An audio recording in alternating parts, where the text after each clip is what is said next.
أعوذ بالله من الشيطان الرجيم. بسم الله الرحمن الرحيم.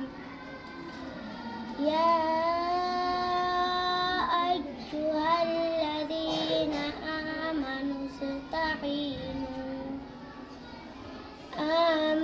استعينوا بالصبر والصلاة إن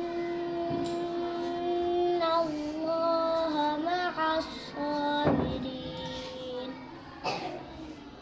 ولا تقولوا لمن يقتل في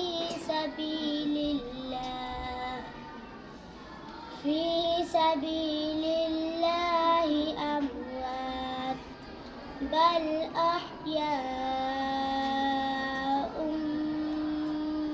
ولكن لا تشعرون. ولنبلونكم بشيء من الخوف والجوع ونقص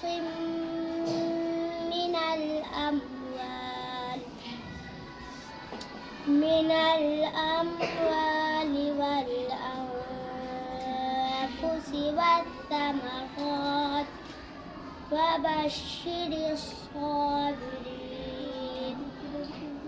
الذين إذا أصابتهم مصيبة قالوا إنا لله